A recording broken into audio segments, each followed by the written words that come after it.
क्यों व्यर्थ चिंता करते हो, किससे व्यर्थ डरते हो। कौन तुम्हें मार सकता है।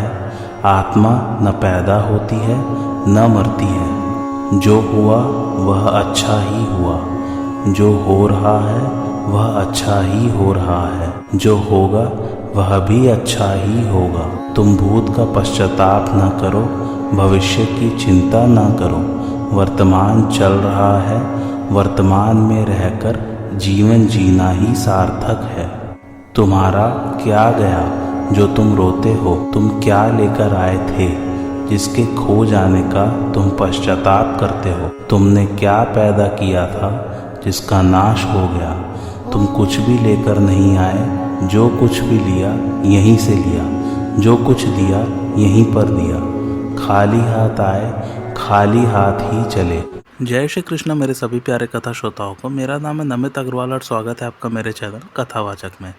आइए आज की कथा आरंभ करते हैं। पूर्व श्लोक में भगवान ने अपने परम धाम का वर्णन करते हुए यह बताया कि उसको प्राप्त होकर जीव लौटकर संसार में नहीं आते। उसके विवेचन के रूप में अपने अंश जीवात्मा को भी अपने से अभिन्न बताते हुए जीव से क्या भूल हो रही है कि जिससे उसको नित्य प्राप्त परमात्मा स्वरूप परम धाम का अनुभव नहीं हो रहा है, इसका हेतु सहित वर्णन आगे के श्लोक में करते हैं। ममै वांशो जीवलोके जीवभूतः सनातनः मनः षष्ठानीन्द्रियाणि प्रकृतिस्थानी कर्षति। अर्थात इस संसार में जीव बना हुआ आत्मा मेरा ही सनातन अंश है, परंतु वह प्रकृति में स्थित मन और पांचों इंद्रियों को आकर्षित करता है, अपना मान लेता है। भावार्थ, जिनके साथ जीव की तात्विक अथवा स्वरूप की एकता नहीं है, ऐसे प्रकृति और प्रकृति के कार्य मात्र का नाम लोक है। 3 लोक 14 भुवनों में जीव जितनी योनियों में शरीर धारण करता है, उन संपूर्ण लोकों तथा योनियों को जीवलोक समझना चाहिए। आत्मा परमात्मा का अंश है, परंतु प्रकृति के कार्य शरीर इंद्रिय प्राण मन आदि के साथ अपनी एकता मानकर वह जीव हो गया है। उसका यह जीव बना बनावटी है, वास्तविक नहीं। नाटक में कोई पात्र बनने की तरह ही यह आत्मा जीव लोक में जीव बनता है। भगवान ने कहा है कि इस संपूर्ण जगत को मेरी जीव भूत परा प्रकृति ने धारण कर रखा है, अर्थात अपरा प्रकृति से वास्तविक संबंध न होने पर भी जीव ने उससे अपना संबंध मान रखा है। भगवान जीव के प्रति कितनी आत्मीयता रखते हैं कि उसको अपना ही मानते हैं। मानते ही नहीं, प्रत्युत जानते भी हैं। उनकी यह आत्मीयता महान हितकारी, अखंड रहने वाली और स्वतः सिद्ध है। यहाँ भगवान यह वास्तविकता प्रकट करते हैं कि जीव केवल मेरा ही अंश है, इसमें प्रकृति का किंचित मात्र भी अंश नहीं है।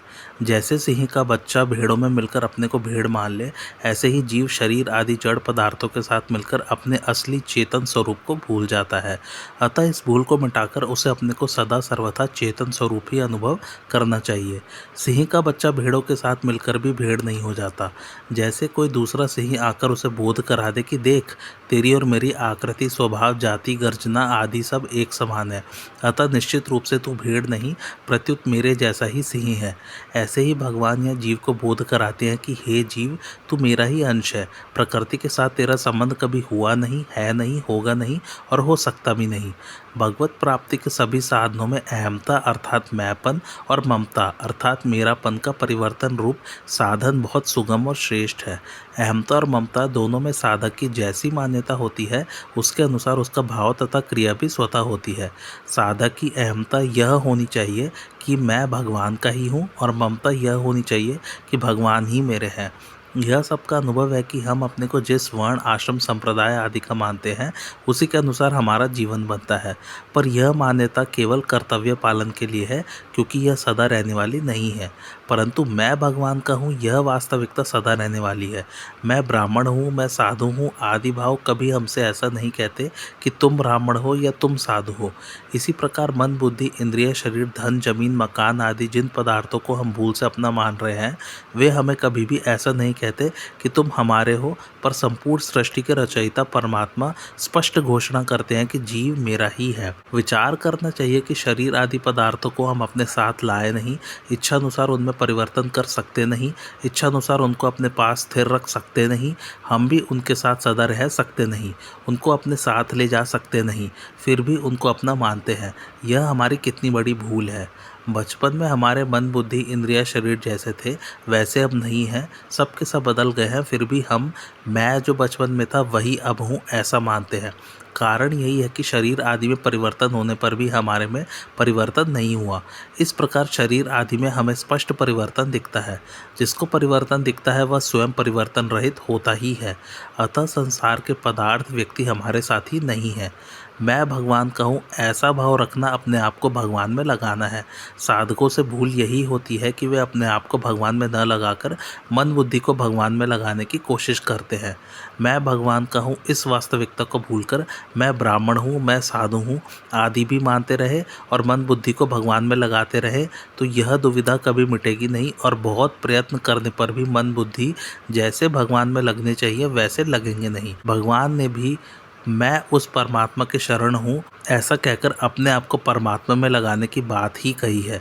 गोस्वामी तुलसीदास जी भी कहते हैं कि पहले भगवान का होकर फिर नाम जप आदि साधन करे तो अनेक जन्मों की बिगड़ी हुई स्थिति आज अभी सुधर सकती है। तात्पर्य यह है कि भगवान में केवल मन बुद्धि लगाने की अपेक्षा अपने आप को भगवान में लगाना श्रेष्ठ है। अपने आप को भगवान में लगाने से मन बुद्धि स्वतः सुगमता पूर्वक भगवान में लग जाते हैं। नाटक का पात्र हजारों दर्शकों के सामने यह कहता है कि मैं रावण का बेटा मेघनाद हूँ और मेघनाद की तरह ही वह बाहरी सब क्रियाएं करता है, परंतु उसके भीतर यह भाव हरदम रहता है कि यह तो स्वांग है, वास्तव में मैं मेघनाद हूँ ही नहीं। इसी तरह साधकों को भी नाटक के स्वांग की तरह इस संसार रूपी नाट्यशाला में अपने अपने कर्तव्य का पालन करते हुए भीतर से मैं तो भगवान का हूँ ऐसा भाव हरदम जागृत रखना चाहिए। जीव सदा से ही भगवान का है। भगवान ने न तो कभी जीव का त्याग ही किया न कभी उससे विमुख ही हुए। जीव भी भगवान का त्याग नहीं कर सकता। भगवान के द्वारा मिली हुई स्वतंत्रता का दुरुपयोग करके वह भगवान से विमुख हुआ है। जिस प्रकार सोने का गहना तत्वतः सोने से अलग नहीं हो सकता, उसी प्रकार जीव भी तत्वतः परमात्मा से कभी अलग नहीं हो सकता। बुद्धिमान कहलाने वाले मनुष्य की यह बहुत बड़ी भूल है कि वह अपने अंशी भगवान से विमुख हो रहा है। वह इधर ख्याल ही नहीं करता कि भगवान इतने सुहृद हैं कि हमारे न चाहने पर भी हमें चाहते हैं, न जानने पर भी हमें जानते हैं। वे कितने उदार, दयालु और प्रेमी हैं, इसका वर्णन भाषा, भाव, बुद्धि आदि के द्वारा हो ही नहीं सकता। ऐसे सुहृद भगवान को छोड़कर अन्य नाशवान जड़ पदार्थों को अपना मानना बुद्धिमानी नहीं प्रत्युत महान मूर्खता है। जब मनुष्य भगवान के आज्ञा अनुसार अपने कर्तव्य का पालन करता है तब वे उसकी इतनी उन्नति कर देते हैं कि जीवन सफल हो जाता है और जन्म मरण रूप बंधन सदा के लिए मिट जाता है। जब मनुष्य भूल से कोई निषिद्ध आचरण कर बैठता है तब वे दुखों को भेजकर उसको चेताते हैं, पुराने पापों को भुगताकर उसको शुद्ध करते हैं और नए पापों में प्रवृत्ति से रोकते हैं। जीव कहीं भी क्यों न हो, नरक में हो अथवा स्वर्ग में, मनुष्य योनि में हो अथवा पशु योनि में, भगवान उसको अपना ही अंश मानते हैं। यह उनकी कितनी अहेतु की कृपा, उदारता और महत्ता है। जीव के पतन को देखकर भगवान दुखी होकर कहते हैं कि मेरे पास आने का उसका पूरा अधिकार था, पर वह मेरे को प्राप्त किए बिना नरकों में जा रहा है। मनुष्य चाहे किसी भी स्थिति में क्यों न हो, भगवान उसे वहाँ स्थिर नहीं रहने देते, उसे अपनी ओर खींचते ही रहते हैं। जब हमारी सामान्य स्थिति में कुछ भी परिवर्तन हो तब यह मानना चाहिए कि भगवान हमें विशेष रूप से याद करके नई परिस्थिति पैदा कर रहे हैं, हमें अपनी ओर खींच रहे हैं। ऐसा मानकर साधक प्रत्येक परिस्थिति में विशेष भगवत कृपा को देखकर मस्त रहे और भगवान को कभी भूले नहीं। अंशी को प्राप्त करने में अंश को कठिनाई और देरी नहीं लगती। कठिनाई और देरी इसलिए लगती है कि अंश ने अपने अंशी से विमुक्ता मानकर उन शरीर आदि को अपना मान रखा है जो अपने नहीं है। अतः भगवान के सम्मुख होते ही उनकी प्राप्ति स्वतः सिद्ध है। सम्मुख होना जीव का काम है क्योंकि जीव ही भगवान से विमुख हुआ है। भगवान तो जीव को अपना मानते ही हैं, जीव भगवान को अपना मान ले, यही सम्मुखता है। मनुष्य से यह बड़ी भारी भूल हो रही है कि जो व्यक्ति वस्तु परिस्थिति अभी नहीं है अथवा जिसका मिलना निश्चित भी नहीं है और जो मिलने पर भी सदा नहीं रहेगी, उसकी प्राप्ति में वह अपना पूर्ण पुरुषार्थ और उन्नति मानता है। यह मनुष्य का अपने साथ बड़ा भारी धोखा है। वास्तव में जो नित्य प्राप्त और अपना है, उस परमात्मा को प्राप्त करना ही मनुष्य का परम पुरुषार्थ है, शूरवीरता है। हम धन संपत्ति आदि सांसारिक पदार्थ कितने ही क्यों न प्राप्त कर ले, पर अंत में या तो वे नहीं रहेंगे अथवा हम नहीं रहेंगे, अंत में नहीं ही शेष रहेगा। वास्तव में जो सदा है उसको प्राप्त कर लेने में ही शूरवीरता है। जो नहीं है उसको प्राप्त करने में कोई शूरवीरता नहीं है। जीव जितना ही नाशवंत पदार्थों को महत्व देता है उतना ही वह पतन की तरफ जाता है, और जितना ही अविनाशी परमात्मा को महत्व देता है उतना ही वह ऊंचा उठता है, कारण कि जीव परमात्मा का ही अंश है। नाशवान सांसारिक पदार्थों को प्राप्त करके मनुष्य कभी भी बड़ा नहीं हो सकता। केवल बड़े होने का वहम या धोखा हो जाता है और वास्तव में असली बड़प्पन से वंचित हो जाता है। नाशवान पदार्थों के कारण माना गया बड़प्पन कभी टिकता नहीं, और परमात्मा के कारण होने वाला बड़प्पन कभी मिटता नहीं। इसलिए जीव जिसका अंश है उस सर्वोपरि परमात्मा को प्राप्त करने से ही वह बड़ा होता है। इतना बड़ा होता है कि देवता लोग भी उसका आदर करते हैं और कामना करते हैं कि वह हमारे लोक में आए। इतना ही नहीं, स्वयं भगवान भी उसके अधीन हो जाते हैं। भगवान ने जिस प्रकार इसी श्लोक के पूर्वार्ध में जीव को अपने में स्थित न कहकर उसको अपना अंश बताया है, उसी प्रकार श्लोक के उत्तरार्ध में मन तथा इंद्रियों को प्रकृति का अंश न कहकर उनको प्रकृति में स्थित बताया है। तात्पर्य है कि भगवान का अंश जीव सदा भगवान में ही स्थित है, और प्रकृति में स्थित मन तथा इंद्रिय प्रकृति के ही अंश है। मन और इंद्रियों को अपना मानना, उनसे अपना संबंध मानना ही उनको आकर्षित करना है। यहाँ बुद्धि का अंतर्भाव मन शब्द में और 5 कर्मेंद्रियों तथा 5 प्राणों का अंतर्भाव इंद्रिय शब्द में मान लेना चाहिए। उपर्युक्त पदों में भगवान कहते हैं कि मेरा अंश जीव मेरे में स्थिर रहता हुआ भी भूल से अपनी स्थिति शरीर इंद्रिय मन बुद्धि में मान लेता है। जैसे शरीर इंद्रिय मन बुद्धि प्रकृति का अंश होने से कभी प्रकृति से पृथक नहीं होते, ऐसे ही जीव भी मेरा अंश होने से कभी मेरे से पृथक होता नहीं, हो सकता नहीं, परंतु यह जीव मेरे से विमुख होकर मुझे भूल गया है। यह मन और 5 ज्ञानेंद्रियों का नाम लेने का तात्पर्य यह है कि इन 6 से संबंध जोड़कर ही जीव बंधता है। अतः साधक को चाहिए कि वह शरीर इंद्रिय मन बुद्धि को संसार के अर्पण कर दे, अर्थात संसार की सेवा में लगा दे और अपने आप को भगवान के अर्पण कर दे। मनुष्य भूल से शरीर, स्त्री, पुत्र, धन, मकान, मान बढ़ाई आदि नाशवान वस्तु को अपनी और अपने लिए बांधकर दुखी होता है। इससे भी नीची बात यह है कि इस सामग्री के भोग और संग्रह को लेकर वह अपने को बड़ा मानने लगता है, जबकि वास्तव में इनको अपना मानते ही इनका गुलाम हो जाता है। हमें पता लगे या न लगे, हम जिन पदार्थों की आवश्यकता समझते हैं, जिनमें कोई विशेषता या महत्व देखते हैं या जिनकी हम गरज रखते हैं, वे पदार्थ हमसे बड़े और हम उनसे तुच्छ हो ही गए। पदार्थों के मिलने में जो अपना महत्व समझता है वह वास्तव में तुच्छ ही है, चाहे उसे पदार्थ मिले या न मिले। भगवान का दास होने पर भगवान कहते हैं, मैं तो हूँ भगतन का दास, भगत मेरे मुकुटमणि।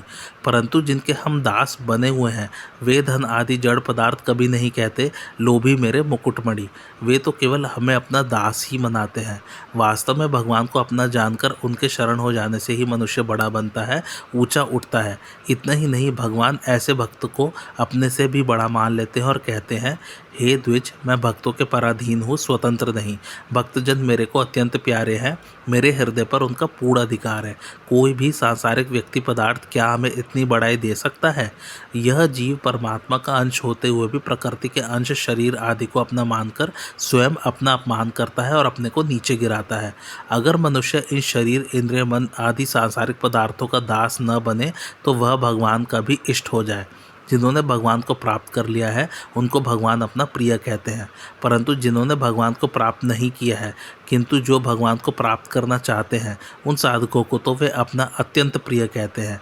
ऐसे परम दयालु भगवान को, जो साधकों को अत्यंत प्रिय और सिद्ध भक्तों को केवल प्रिय कहते हैं, मनुष्य अपना नहीं मानता, यह उसका कितना प्रमाद है। संसार का एक छोटा सा अंश शरीर है और परमात्मा का अंश स्वयं है। भूल यह होती है कि परमात्मा का अंश संसार के अंश के साथ मिलकर संसार और परमात्मा दोनों को अपने अनुकूल बनाना चाहता है। साधक का काम है इस भूल को मिटाना। इसके लिए वह शरीर को तो संसार के अनुकूल बना दे और स्वयं परमात्मा के अनुकूल बन जाए। तात्पर्य है कि शरीर को संसार पर छोड़ दे कि जैसी संसार की मर्जी हो वैसे रखे, और अपने को परमात्मा पर छोड़ दे कि जैसी परमात्मा की मर्जी हो वैसे रखे। संसार की चीज़ संसार को दे दे और परमात्मा की चीज़ परमात्मा को दे दे, यह ईमानदारी है। इस ईमानदारी का नाम ही मुक्ति है। जिसकी चीज़ है उसको न दे, संसार की चीज़ भी ले ले और परमात्मा की चीज़ भी ले ले, यह बेईमानी है। इस बेईमानी का नाम ही बंधन है। संसार की चीज़ संसार पर और परमात्मा की चीज़ परमात्मा पर छोड़कर निश्चिंत हो जाएं। अपनी कोई कामना न रखें, न जीने की कामना रखें न मरने की। भगवान ऐसा कर देते तो ठीक रहता, भगवान वर्षा कर देते तो ठीक रहता। गर्मी ज़्यादा पड़ रही है, थोड़ी कम कर देते तो अच्छा था। बाढ़ आ गई, वर्षा कम करते तो ठीक रहता। इस तरह मनुष्य परमात्मा को भी अपने अनुकूल बनाना चाहता है और संसार को भी। इस बात को छोड़कर अपने आप को सर्वथा भगवान के अर्पित कर दे और भगवान से कह दे कि हे नाथ, आप मेरे को पृथ्वी पर रखें या स्वर्ग में रखें अथवा नरकों में रखें, बालक रखें या जवान रखें अथवा बूढ़ा रखें, अपमानित रखें या सम्मानित रखें, सुखी रखें या दुखी रखें, जैसी परिस्थिति में रखना चाहे वैसे रखें, पर मैं आपको भूलूं नहीं। मनुष्य जिस घर को अपना मानता है, जिस कुटुंब को अपना मानता है, जिन रुपयों को अपना मानता है, उनकी ही चिंता उसको होती है। संसार में लाखों करोड़ों घर हैं, अरबों आदमी हैं, अनगिनत रुपए हैं, पर उनकी चिंता नहीं होती क्योंकि उनको वह अपना नहीं मानता। जिनको अपना नहीं मानता उनसे तो मुक्त है ही, अतः ज़्यादा मुक्ति तो हो चुकी है, थोड़ी सी ही मुक्ति बाकी है। विचार करना चाहिए कि जिन थोड़ी सी चीज़ों को हम अपनी मानते हैं वे कौन सी सदा साथ रहने वाली हैं। चीज़ें तो रहेंगी नहीं, पर बंधन रह जाएगा जो जन्म जन्मांतर तक साथ रहेगा। इसलिए साधक को चाहिए कि वह या तो शरीर को संसार के अर्पण कर दे जो कर्मयोग है, चाहे अपने को शरीर संसार से सर्वथा अलग कर ले जो ज्ञान योग है, और चाहे अपने को भगवान के अर्पण कर दे जो भक्ति योग है। इन तीनों में से कोई भी साधन अपना ले, तीनों का फल एक ही होगा। यहाँ भगवान ने जिसको अपना अंश कहा है उसी को अपनी परा प्रकृति कहा है, इसलिए दोनों ही जगह जीव भूत शब्द आया है। परा और अपरा दोनों भगवान की शक्तियां हैं। जब से परा की दृष्टि भगवान से हटकर अपरा की तरफ चली गई, तब से परा जन्म मरण के चक्र में पड़ गई। यद्यपि अपरा भी भगवान की है, तथापि उसका स्वभाव अलग है, इसलिए भगवान ने अपने को अपरा से अतीत बताया है। परंतु परा और भगवान एक स्वभाव वाले हैं। तात्पर्य है कि जीव केवल मेरा अर्थात भगवान का अंश है, इसमें प्रकृति का अंश किंचित मात्र भी नहीं है। जैसे शरीर में माता और पिता दोनों के अंश का मिश्रण होता है, ऐसे जीव में मेरा और प्रकृति के अंश का मिश्रण नहीं है, प्रत्युत यह केवल मेरा अंश है। अतः इसका संबंध केवल मेरे साथ है, प्रकृति के साथ नहीं। प्रकृति के साथ संबंध तो यह खुद जोड़ता है। अपरा प्रकृति परमात्मा की है, पर जीव ने उसको अपना मान लिया और उससे सुख लेने लग गया, तभी वह बंधन में पड़ा है। अपनी न होने के कारण ही न वस्तुएं ठहरती हैं, न सुख ठहरता है। स्थूल सूक्ष्म और कारण शरीर के साथ अपना संबंध मानना ही अनर्थ का कारण है। जीव शरीर को अपनी तरफ खींचता है अर्थात अपना मानता है, पर जो वास्तव में अपना है उस परमात्मा को अपना मानता ही नहीं। यही जीव की मूल भूल है। जीव ब्रह्मा का अंश नहीं है, प्रत्युत ईश्वर का अंश है। कारण कि ब्रह्मा चिन्मय सत्ता मात्र है, अतः उसमें अंश अंशीभाव हो सकता ही नहीं। जीव की ब्रह्मा से एकता है, अर्थात अनेक रूप से जो जीव है वही एक रूप से ब्रह्मा है। शरीर के साथ संबंध होने से वह जीव है और शरीर के साथ संबंध न होने से वह ब्रह्मा है। अतः वास्तव में जीव और ब्रह्मा दोनों ही समग्र भगवान के अंश है। इसलिए भगवान ने अपने को ब्रह्मा की प्रतिष्ठा बताया है और ब्रह्मा को अपने ही समग्र रूप का एक अंग बताया है। मन और इंद्रिय जिसके अंश है उसी में रहते हैं। इससे जीव को यह शिक्षा लेनी चाहिए कि मैं भी जिसका अंश हूँ उसी में निरंतर रहना चाहिए, उसी के साथ संबंध जोड़ना चाहिए। यह संबंध स्वयं को ही जोड़ना पड़ेगा, दूसरा नहीं जोड़ेगा। कारण कि स्वयं ने ही जगत से संबंध जोड़ा है और स्वयं ही परमात्मा से विमुख हुआ है। जगत के सम्मुख होने में जगत कारण नहीं है और परमात्मा से विमुख होने में परमात्मा कारण नहीं है, प्रत्युत दोनों में स्वयं ही कारण है। परमात्मा का अंश होने से जीव स्वतंत्र है और इसी स्वतंत्रता का उसने दुरुपयोग किया है, इसलिए इसका सदुपयोग स्वयं को ही करना पड़ेगा।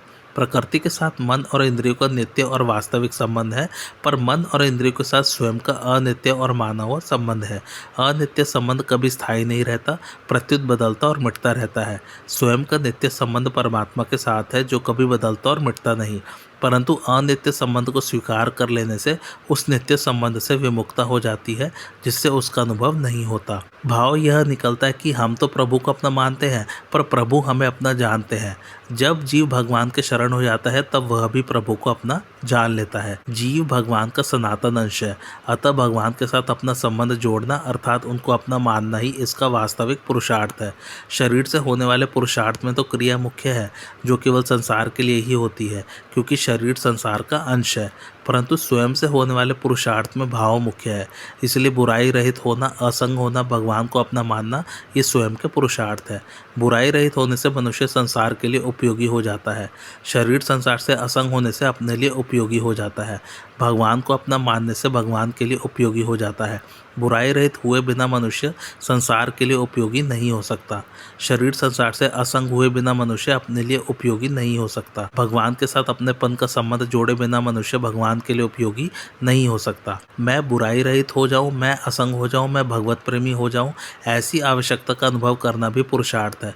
परंतु सबसे पहले साधक को यह स्वीकार कर लेना चाहिए कि मैं बुराई रहित हो सकता हूँ, असंग हो सकता हूँ, प्रेमी हो सकता हूँ। इसके लिए साधक को यह जानना चाहिए कि संसार के नाते भी हम सब एक हैं, आत्मा के नाते भी हम सब एक हैं और परमात्मा के नाते भी हम सब एक हैं। इसलिए जैसे अपने शरीर के हित का भाव रहता है, ऐसे ही संपूर्ण शरीरों के हित का भाव रहना चाहिए, अथवा जैसे संपूर्ण शरीरों से हम निर्लिप्त रहते हैं, ऐसे ही इस शरीर से भी निर्लिप्त रहना चाहिए। संपूर्ण शरीरों के साथ अपने शरीर की एकता मानकर हम बुराई रहित हो सकते हैं। अपने शरीर सहित संपूर्ण शरीरों को छोड़कर हम असंग हो सकते हैं। संपूर्ण शरीर संसार को छोड़कर हम भगवत प्रेमी हो सकते हैं। हमारा संबंध परमात्मा के साथ है, इसलिए हम परमात्मा में ही स्थित हैं। परंतु शरीर, इंद्रिय, मन, बुद्धि का संबंध अपरा प्रकृति के साथ है, इसलिए वे प्रकृति में ही स्थित है। शरीर के साथ हमारा मिलन कभी हुआ ही नहीं, है ही नहीं, होगा ही नहीं, हो सकता ही नहीं, और परमात्मा से अलग हम कभी हुए ही नहीं, है ही नहीं, होंगे ही नहीं, हो सकते ही नहीं। हमारे से दूर कोई चीज़ है तो वह शरीर है, और नज़दीक से नज़दीक कोई चीज़ है तो वह परमात्मा है। परंतु कामना, ममता, तादात्म्य के कारण मनुष्य को उल्टा दिखता है, अर्थात शरीर तो नज़दीक दिखता है और परमात्मा दूर। शरीर तो प्राप्त दिखता है और परमात्मा अप्राप्त। शरीर से मानव संबंध का त्याग करने के लिए साधक को 3 बातें मान लेनी चाहिए। पहला, शरीर मेरा नहीं है क्योंकि इस पर मेरा वश नहीं चलता। दूसरा, मेरे को कुछ नहीं चाहिए। और तीसरा, मेरे को अपने लिए कुछ नहीं करना है। जब तक साधक स्थूल, सूक्ष्म और कारण तीनों शरीरों से अपना संबंध मानता रहता है, तब तक स्थूल शरीर से होने वाला कर्म, सूक्ष्म शरीर से होने वाला चिंतन और कारण शरीर से होने वाली स्थिरता, तीनों ही उसको बांधने वाले हैं। परंतु तीनों शरीरों से संबंध विच्छेद होने पर वह कर्म, चिंतन और स्थिरता तीनों से बंधता नहीं, अर्थात तीनों से असंग हो जाता है। भगवान के नित्य संबंध की जागृति के लिए साधक को 3 बातें मान लेनी चाहिए। पहली, प्रभु मेरे हैं। दूसरी, मैं प्रभु का हूँ। और तीसरा, सब कुछ प्रभु का है। भगवान से नित्य संबंध की जागृति होने पर साधक को भगवत प्रेम की प्राप्ति हो जाती है। भगवत प्रेम की प्राप्ति में ही मनुष्य जीवन की पूर्णता है। मनुष्य में 3 इच्छाएं होती हैं: भोग की इच्छा, तत्व की इच्छा और प्रेम की इच्छा। भोग की इच्छा कामना, तत्व की इच्छा जिज्ञासा और प्रेम की इच्छा पिपासा कहलाती है। भोग की कामना शरीर को लेकर, तत्व की जिज्ञासा स्वरूप को लेकर और प्रेम की पिपासा परमात्मा को लेकर होती है। शरीर को अपना मानना भूल है, क्योंकि शरीर प्रकृति का अंश है। अतः शरीर को लेकर होने वाली भोग की इच्छा प्राकृत होने से अपनी नहीं है, प्रत्युत भूल से है। परंतु तत्व की और प्रेम की इच्छा अपनी है, भूल से नहीं है। इसलिए शरीर को निष्काम भावपूर्वक परिवार की, समाज की और संसार की सेवा में लगाने से अथवा तत्व की जिज्ञासा तेज होने से भूल मिट जाती है। भूल मिटने से भोग की इच्छा मिट जाती है। भोग की इच्छा मिटने से तत्व की जिज्ञासा पूर्ण हो जाती है और साधक को स्वरूप में स्वाभाविक स्थिति का अनुभव हो जाता है, अर्थात उसको तत्व ज्ञान हो जाता है, वह जीवन मुक्त हो जाता है। फिर स्वरूप जिसका अंश है, उस परमात्मा के प्रेम की पिपासा जागृत होती है। मात्र जीव परमात्मा के अंश है, इसलिए मात्र जीवों की अंतिम इच्छा प्रेम की ही है। प्रेम की इच्छा सार्वभौम इच्छा है। प्रेम की प्राप्ति होने पर मनुष्य जन्म पूर्ण हो जाता है, फिर कुछ बाकी नहीं रहता। मन सहित इंद्रियों को अपना मानने के कारण जीव किस प्रकार उनको साथ लेकर अनेक योनियों में घूमता है, इसका भगवान दृष्टांत सहित वर्णन करते हैं। शरीरम यद्वाप्नोति यच्चाप्युत्क्रामतीश्वरः गृहीत्वैतानि संयाति वायुर्गंधान्निवासयात्, अर्थात जैसे वायु गंध के स्थान से गंध को ग्रहण करके ले जाती है, ऐसे ही शरीर आदि का स्वामी बना हुआ जीवात्मा भी जिस शरीर को छोड़ता है, वहाँ से इन मन सहित इंद्रियों को ग्रहण करके फिर जिस शरीर को प्राप्त होता है उसमें चला जाता है। भावार्थ, जिस प्रकार वायु इत्र के फोहे से गंध ले जाती है, किंतु वह गंध स्थायी रूप से वायु में नहीं रहती, क्योंकि वायु और गंध का संबंध नित्य नहीं है। इसी प्रकार इंद्रिय, मन, बुद्धि, स्वभाव आदि को अपना मानने के कारण जीवात्मा उनको साथ लेकर दूसरी योनि में जाता है। जैसे वायु तत्वतः गंध से निर्लिप्त है, ऐसे ही जीवात्मा भी तत्वतः मन, इंद्रिय, शरीर आदि से निर्लिप्त है। परंतु इन मन, इंद्रिय, शरीर आदि में मैं मेरेपन की मान्यता होने के कारण वह इनका आकर्षण करता है। जैसे वायु आकाश का कार्य होते हुए भी पृथ्वी के अंश गंध को साथ लिए घूमती है, ऐसे ही जीवात्मा परमात्मा का सनातन अंश होते हुए भी प्रकृति के कार्य शरीरों को साथ लिए भिन्न भिन्न योनियों में घूमता है। जड़ होने के कारण वायु में यह विवेक नहीं है कि वह गंध को ग्रहण न करे, परंतु जीवात्मा को तो यह विवेक और सामर्थ्य मिला हुआ है कि वह जब चाहे तब शरीर से संबंध मिटा सकता है। भगवान ने मनुष्य मात्र को यह स्वतंत्रता दे रखी है कि वह चाहे जिससे संबंध जोड़ सकता है और चाहे जिससे संबंध तोड़ सकता है। अपनी भूल मिटाने के लिए केवल अपनी मान्यता बदलने की आवश्यकता है कि प्रकृति के अंश इन स्थूल, सूक्ष्म और कारण शरीरों से मेरा कोई संबंध नहीं है, फिर जन्म मरण के बंधन से सहज ही मुक्ति है। भगवान ने यहाँ 3 शब्द दृष्टांत के रूप में दिए हैं। पहला वायु, दूसरा गंध और तीसरा आशय। आशय कहते हैं स्थान को, जैसे जलाशय अर्थात जल का स्थान। यहाँ आशय नाम स्थूल शरीर का है। जिस प्रकार गंध के स्थान इत्र के फोहे से वायु गंध ले जाती है और फोहा पीछे पड़ा रहता है, इसी प्रकार वायु रूप जीवात्मा गंध रूप सूक्ष्म और कारण शरीरों को साथ लेकर जाता है, तब गंध का आशय रूप स्थूल शरीर पीछे रह जाता है। यहाँ ईश्वर पद जीवात्मा का वाचक है। इस जीवात्मा से 3 खास भूलें हो रही हैं। पहला, अपने को मन, बुद्धि, शरीर आदि जड़ पदार्थों का स्वामी मानता है, पर वास्तव में बन जाता है स्वयं उनका दास। दूसरा, अपने को उन जड़ पदार्थों का स्वामी मान लेने के कारण अपने वास्तविक स्वामी परमात्मा को भूल जाता है। तीसरा, जड़ पदार्थों से मानवीय संबंध का त्याग करने में स्वाधीन होने पर भी उनका त्याग नहीं करता। परमात्मा ने जीवात्मा को शरीर आदि सामग्री का सदुपयोग करने की स्वाधीनता दी है। उनका सदुपयोग करके अपना उद्धार करने के लिए ये वस्तुएं दी हैं, उनका स्वामी बनने के लिए नहीं। परंतु जीव से यह बहुत बड़ी भूल होती है कि वह उस सामग्री का सदुपयोग नहीं करता, प्रत्युत अपने को उनका मालिक मान लेता है, पर वास्तव में उनका गुलाम बन जाता है। जीवात्मा जड़ पदार्थों से मानवीय संबंध का त्याग तभी कर सकता है जब उसे यह मालूम हो जाए कि इनका मालिक बनने से मैं सर्वथा पराधीन हो गया हूँ और मेरा पतन हो गया है। यह जिनका मालिक बनता है उनकी गुलामी इसमें आ ही जाती है।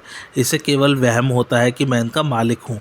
जड़ पदार्थों का मालिक बन जाने से एक तो इसे उन पदार्थों की कमी का अनुभव होता है और दूसरा यह अपने को अनाथ मान लेता है। जिससे मालिकपना या अधिकार प्यारा लगता है वह परमात्मा को प्राप्त नहीं कर सकता, क्योंकि जो किसी व्यक्ति, वस्तु, पद आदि का स्वामी बनता है वह अपने स्वामी को भूल जाता है। यह नियम है। उदाहरणार्थ, जिस समय बालक केवल माँ को अपना मानकर उसे ही चाहता है, उस समय वह माँ के बिना रह ही नहीं सकता। किंतु वही बालक जब बड़ा होकर गृहस्थ बन जाता है और अपने को स्त्री, पुत्र आदि का स्वामी मानने लगता है, तब उसी माँ का पास रहना उसे सुहाता नहीं। यह स्वामी बनने का ही परिणाम है। इसी प्रकार यह जीवात्मा भी शरीर आदि जड़ पदार्थों का स्वामी बनकर अपने वास्तविक स्वामी परमात्मा को भूल जाता है, उनसे विमुख हो जाता है।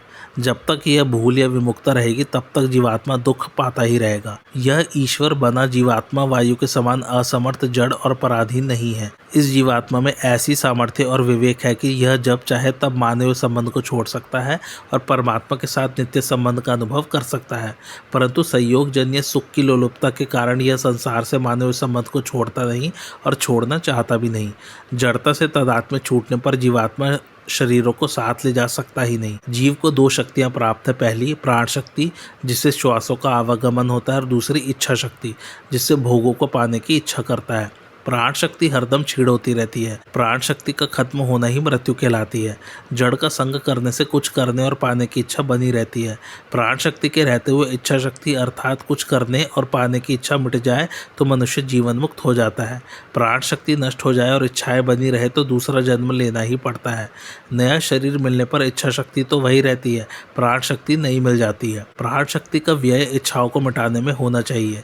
निस्वार्थ भाव से संपूर्ण प्राणियों के हित में रत रहने से इच्छाएं सुगमता पूर्वक मिट जाती है। जिन मन इंद्रियों के साथ अपनापन करके जीवात्मा उनको साथ लिए फिरता है, वे मन इंद्रिय कभी नहीं कहते कि हम तुम्हारी हैं और तुम हमारे हो। इन पर जीवात्मा का शासन भी चलता नहीं।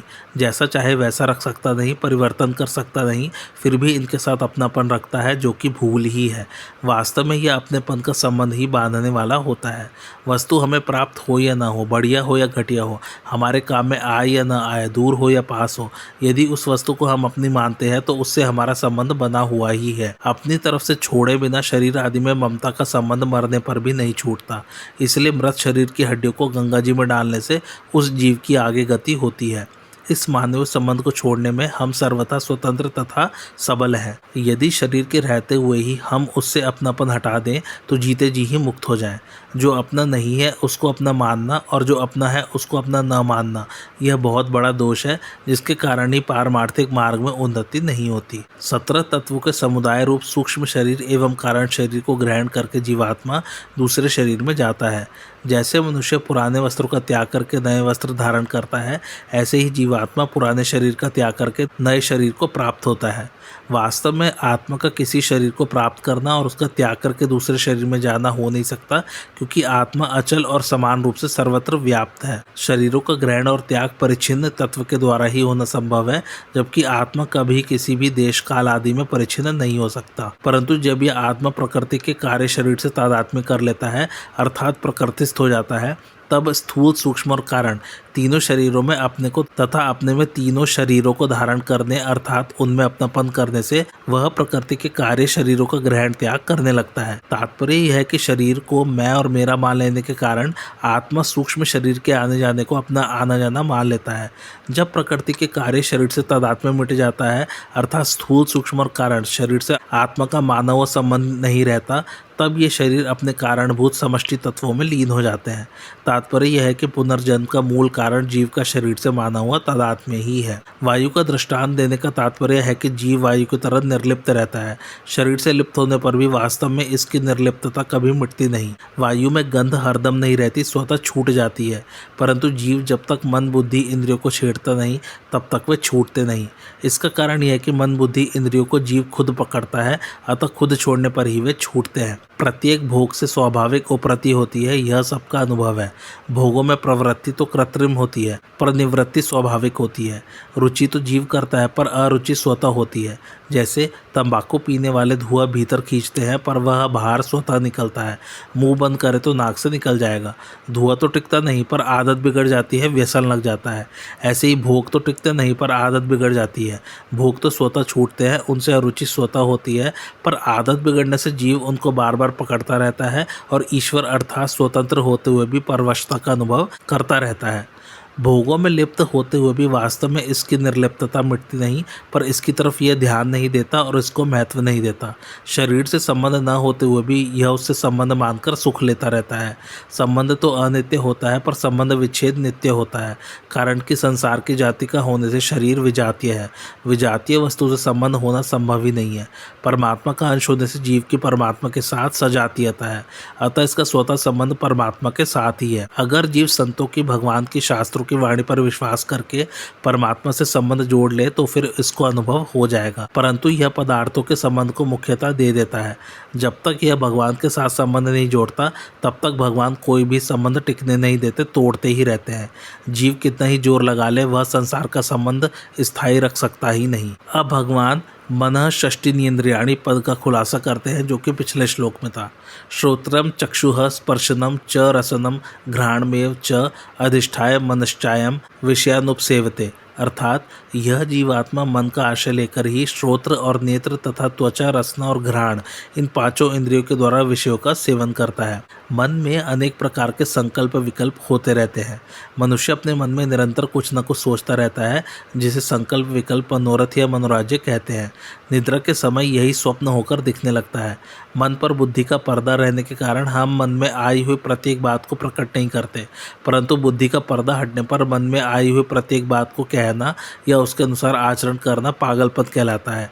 इस प्रकार मनोराज्य, स्वप्न तथा पागलपन ये तीनों एक ही हैं। इनसे स्वयं की स्थिति में कोई अंतर नहीं आता, क्योंकि स्वयं जड़ शरीर, इंद्रिय, मन, बुद्धि से अत्यंत परे और उनका आश्रय तथा प्रकाशक है। संकल्प विकल्प आते जाते हैं और स्वयं सदा ज्यों रहता है। मन का संयोग होने पर ही सुनने, देखने, स्पर्श करने, स्वाद लेने तथा सूंघने का ज्ञान होता है। जीवात्मा को मन के बिना इंद्रियों से सुख दुख नहीं मिल सकता, इसलिए यहाँ मन को अधिष्ठित करने की बात कही गई है। तात्पर्य यह है कि जीवात्मा मन को अधिष्ठित करके अर्थात उसका आश्रय लेकर ही इंद्रियों के द्वारा विषयों का सेवन करता है। श्रवण इंद्रिय अर्थात कानों में सुनने की शक्ति श्रोत्र है। आज तक हमने अनेक प्रकार के अनुकूल अर्थात स्तुति, मान, बड़ाई, आशीर्वाद, मधुरगान, वाद्य आदि और प्रतिकूल अर्थात निंदा, अपमान, श्राप, गाली आदि शब्द सुने हैं, पर उनसे स्वयं में क्या फर्क पड़ा। श्रवणेंद्रिय से दो प्रकार का ज्ञान होता है, पहला अप्रोक्ष शब्द का ज्ञान और दूसरा परोक्ष विषय का ज्ञान। इसलिए श्रवण की बहुत महिमा है। ज्ञान मार्ग और भक्ति मार्ग दोनों ही मार्गों में श्रवण का मुख्य स्थान है। यद्यपि नेत्रों से शास्त्रों का अवलोकन अध्ययन करने से भी परोक्ष विषय का ज्ञान होता है, तथापि वास्तव में वह भी प्रकारांतर से शब्द की शक्ति ही है। शास्त्र ज्ञान भी जैसा श्रवण से होता है वैसा पढ़ने से नहीं। विद्या अध्ययन में भी पहले सुनने से ही बोध होता है। शब्द में अचिंत्य शक्ति है जिसे श्रवणेंद्रिय ही ग्रहण कर सकती है, अन्य इंद्रिय नहीं। किसी को पौत्र के जन्म तथा पुत्र की मृत्यु का समाचार एक साथ मिला। दोनों समाचार सुनने से एक के जन्म तथा दूसरे की मृत्यु का जो ज्ञान हुआ, उस ज्ञान में कोई अंतर नहीं आया। अब जब ज्ञान में ही कोई अंतर नहीं आया तो फिर ज्ञाता में अंतर आएगा ही कैसे। अतः जन्म और मृत्यु का समाचार सुनने से अंतःकरण में जो असर होता है उसकी तरफ दृष्टि न रखकर इस ज्ञान पर ही दृष्टि रखनी चाहिए। इसी तरह अन्य इंद्रियों के विषय में भी समझ लेना चाहिए। नेत्रेंद्रिय अर्थात नेत्रों में देखने की शक्ति चक्षु है। आज तक हमने अनेक सुंदर, असुंदर, मनोहर, भयानक रूपीय दृश्य देखे हैं, पर उनसे अपने स्वरूप में क्या फर्क पड़ा। स्पर्शेंद्रिय अर्थात त्वचा में स्पर्श करने की शक्ति स्पर्श है। जीवन में हमारे को अनेक कोमल, कठोर, चिपचिपे, ठंडे, गर्म आदि स्पर्श प्राप्त हुए हैं, पर उनसे स्वयं की स्थिति में क्या अंतर आया। रसनेंद्रिय अर्थात जीभ में स्वाद लेने की शक्ति रस है। कड़ुआ, तीखा, मीठा, कसैला, खट्टा और नमकीन ये 6 प्रकार के भोजन के रस हैं। आज तक हमने तरह तरह के रसयुक्त भोजन किए हैं, पर विचार करना चाहिए कि उनसे स्वयं को क्या प्राप्त हुआ। घ्राणेंद्रिय अर्थात नासिका में सूंघने की शक्ति घ्राण है। जीवन में हमारी नासिका ने तरह तरह की सुगंध और दुर्गंध ग्रहण की है, पर उनसे स्वयं में क्या फर्क पड़ा। श्रोत्र का वाणी से, नेत्र का पैर से, त्वचा का हाथ से, रसना का उपस्थ से और घ्राण का गुदा से घनिष्ठ संबंध है। जैसे जो जन्म से बहरा होता है वह गूंगा भी होता है। पैर के तलवे में तेल की मालिश करने से नेत्रों पर तेल का असर पड़ता है। त्वचा के होने से ही हाथ स्पर्श का काम करते हैं। रसनेंद्रिय के वश में होने से उपस्थेंद्रिय भी वश में हो जाती है। घ्राण से गंध का ग्रहण तथा उससे संबंधित गुदा से गंध का त्याग होता है। पंच महाभूतों में एक एक महाभूत के सत्वगुण अंश से ज्ञानेंद्रिय, रजोगुण अंश से कर्मेंद्रिय और तमोगुण अंश से शब्द आदि 5 विषय बने हैं। 5 महाभूतों के मिले हुए सत्वगुण अंश से मन और बुद्धि, रजोगुण अंश से प्राण और तमोगुण अंश से शरीर बना है। जैसे व्यापारी किसी कारणवश एक जगह से दुकान उठाकर दूसरी जगह दुकान लगाता है, ऐसे ही जीवात्मा एक शरीर को छोड़कर दूसरे शरीर में जाता है, और जैसे पहले शरीर में विषयों का रागपूर्वक सेवन करता था, ऐसे ही दूसरे शरीर में जाने पर विषयों का सेवन करने लगता है। इस प्रकार जीवात्मा बार बार विषयों में आसक्ति करने के कारण ऊंच नीच योनियों में भटकता रहता है। भगवान ने यह मनुष्य शरीर अपना उद्धार करने के लिए दिया है, सुख दुख भोगने के लिए नहीं। जैसे ब्राह्मण को गाय दान करने पर हम उसको चारा पानी तो दे सकते हैं, पर दी हुई गाय का दूध पीने का हमें हक नहीं है। ऐसे ही मिले हुए शरीर का सदुपयोग करना हमारा कर्तव्य है, पर इसे अपना मानकर सुख भोगने का हमें हक नहीं है। विषय सेवन करने से परिणाम में विषयों में राग आसक्ति ही बढ़ती है, जो कि पुनर्जन्म तथा संपूर्ण दुखों का कारण है। विषयों में वस्तुतः सुख है भी नहीं, केवल आरंभ में भ्रमवश सुख प्रतीत होता है। अगर विषयों में सुख होता तो जिनके पास प्रचुर भोग सामग्री है, ऐसे बड़े बड़े धनी, भोगी और पदाधिकारी तो सुखी हो ही जाते, पर वास्तव में देखा जाए तो पता चलता है कि वे भी दुखी, अशांत ही है। कारण यह है कि भोग पदार्थों में सुख है ही नहीं, हुआ नहीं, होगा नहीं और हो सकता भी नहीं। सुख लेने की इच्छा से जो जो भोग भोगे गए, उन भोगों से धैर्य नष्ट हुआ, ध्यान नष्ट हुआ, रोग पैदा हुए, चिंता हुई, व्यग्रता हुई, पश्चाताप हुआ, बेइज्जती हुई, बल गया, धन गया, शांति गई, एवं प्रायः दुख, शोक, उद्वेग आए। ऐसा यह परिणाम विचारशील व्यक्ति के प्रत्यक्ष देखने में आता है। हमने भोगों को नहीं भोगा, भोगों ने ही हमें भोग लिया। हमने तप नहीं किया, हम ही तप्त हो गए। काल व्यतीत नहीं हुआ, हम ही व्यतीत हो गए। तृष्णा जीर्ण नहीं हुई, हम ही जीर्ण हो गए। जिस प्रकार स्वप्न में जल पीने से प्यास नहीं मिटती, उसी प्रकार भोग पदार्थों से न तो शांति मिलती है और न जलन ही मिटती है। मनुष्य सोचता है कि इतना धन हो जाए, इतना संग्रह हो जाए, इतनी वस्तुएं प्राप्त हो जाए तो शांति मिल जाएगी, किंतु उतना हो जाने पर भी शांति नहीं मिलती। उल्टे वस्तुओं के मिलने से उनकी लालसा और बढ़ जाती है। भोग पदार्थों के उपभोग से कामना कभी शांत नहीं होती। प्रत्युत जैसे घी की आहुति डालने पर आग और भड़क उठती है, ऐसे ही ही भोग वासना भी भोगों के भोगने से प्रबल होती है। धन आदि भोग पदार्थों के मिलने पर भी और मिल जाए यह क्रम चलता ही रहता है। परंतु संसार में जितना धन धान्य है, जितनी सुंदर स्त्रियां हैं, जितनी उत्तम वस्तुएं हैं, वे सबकी सब एक साथ किसी एक व्यक्ति को मिल भी जाएं तो भी उनसे उसे तृप्ति नहीं हो सकती। इसका कारण यह है कि जीव अविनाशी परमात्मा का अंश तथा चेतन है और भोग पदार्थ नाशवंत प्रकृति के अंश तथा जड़ है। चेतन की भूख जड़ पदार्थों के द्वारा कैसे मिट सकती है? भूख है पेट में और हलवा बांधा जाए पीठ पर तो भूख कैसे मिट सकती है? प्यास लगने पर बढ़िया से बढ़िया गर्मा गर्म हलवा खाने पर भी प्यास नहीं मिट सकती। इसी प्रकार जीव को प्यास तो है चिन्मय परमात्मा की, पर वह उस प्यास को मिटाना चाहता है जड़ पदार्थों के द्वारा, जिससे तृप्ति होने की नहीं। तृप्ति तो दूर रही, ज्यों ज्यों वह जड़ पदार्थों को अपनाता है त्यों त्यों उसकी भूख भी बढ़ती ही जाती है। यह उसकी कितनी बड़ी भूल है। साधक को चाहिए कि वह आज ही ये दृढ़ विचार कर ले कि मेरे को भोग बुद्धि से विषयों का सेवन करना ही नहीं है। उसका यह पक्का निर्णय हो जाए कि संपूर्ण संसार मिलकर भी मेरे को तृप्त नहीं कर सकता। विषय सेवन न करने का दृढ़ विचार होने से इंद्रियां निर्विषय हो जाती हैं और इंद्रियों के निर्विषय हो जाने से मन निर्विकल्प हो जाता है। मन के निर्विकल्प हो जाने से बुद्धि स्वतः सम हो जाती है और बुद्धि के सम हो जाने से परमात्मा की प्राप्ति का स्वतः अनुभव हो जाता है, क्योंकि परमात्मा तो सदा प्राप्त ही है। विषयों में प्रवृत्ति होने के कारण ही उनकी प्राप्ति का अनुभव नहीं हो पाता। सुख भोग और संग्रह, इन दो में जो आसक्त हो जाते हैं उनके लिए परमात्मा प्राप्ति तो दूर रही, वे परमात्मा की तरफ चलने का दृढ़ निश्चय भी नहीं कर पाते। गोस्वामी श्री तुलसीदास जी महाराज श्री रामचरितमानस के अंत में प्रार्थना करते हैं, जैसे कामी को स्त्री और लोभी को धन प्यारा लगता है, ऐसे ही रघुनाथ का रूप और राम नाम मुझे निरंतर प्यारा लगे। तात्पर्य यह है कि जैसे कामी स्त्री के रूप में आकृष्ट होता है, ऐसे ही मैं रघुनाथ के रूप में निरंतर आकृष्ट रहूं, और जैसे लोभी धन का संग्रह करता रहता है, ऐसे ही मैं राम नाम का निरंतर संग्रह करता रहूं। संसार का भोग और संग्रह निरंतर प्रिय नहीं लगता, यह नियम है, पर भगवान का रूप और नाम निरंतर प्रिय लगता है। विषयों का सेवन करने से स्वयं की गौरता हो जाती है और शरीर संसार की मुख्यता हो जाती है, इसलिए स्वयं भी जगत रूप हो जाता है। पीछे के 3 श्लोकों में जीवात्मा के स्वरूप का वर्णन किया गया है। उस विषय का उपसंहार करने के लिए आगे के श्लोक में जीवात्मा के स्वरूप को कौन जानता है और कौन नहीं जानता, इसका वर्णन करते हैं। उत्क्रामंतम स्थितम वापि भुंजानम वा गुणान्वितम विमूढ़ा नानुपश्यन्ति पश्यन्ति ज्ञान चक्षुषः, अर्थात शरीर को छोड़कर जाते हुए या दूसरे शरीर में स्थित हुए अथवा विषयों को भोगते हुए भी गुणों से युक्त जीवात्मा के स्वरूप को मूढ़ मनुष्य नहीं जानते, ज्ञान रूपी नेत्रों वाले ज्ञानी मनुष्य ही जानते हैं। भावार्थ, स्थूल शरीर को छोड़ते समय जीव सूक्ष्म और कारण शरीर को साथ लेकर प्रस्थान करता है। जब तक हृदय में धड़कन रहती है तब तक जीव का प्रस्थान नहीं माना जाता। हृदय की धड़कन बंद हो जाने के बाद भी जीव कुछ समय तक रह सकता है। वास्तव में अचल होने से शुद्ध चेतन तत्व का आवागमन नहीं होता, प्राणों का ही आवागमन होता है, परंतु सूक्ष्म और कारण शरीर से संबंध रहने के कारण जीव का आवागमन कहा जाता है। जिस प्रकार कैमरे पर वस्तु का जैसा प्रतिबिंब पड़ता है उसका वैसा ही चित्र अंकित हो जाता है, इसी प्रकार मृत्यु के समय अंतःकरण में जिस भाव का चिंतन होता है उसी आकार का सूक्ष्म शरीर बन जाता है। जैसे कैमरे पर पड़े प्रतिबिंब के अनुसार चित्र के तैयार होने में समय लगता है, ऐसे ही अंतकालीन चिंतन के अनुसार भावी स्थूल शरीर के बनने में शरीर के अनुसार कम या अधिक समय लगता है। आज की कथा ये समाप्त होती। कैसे लगे आप लोग को मेरी कथा मुझे कमेंट करके ज़रूर बताइए और मेरे चैनल कथावाचक को लाइक शेयर और सब्सक्राइब ज़रूर कीजिए। Thanks for watching. धन्यवाद।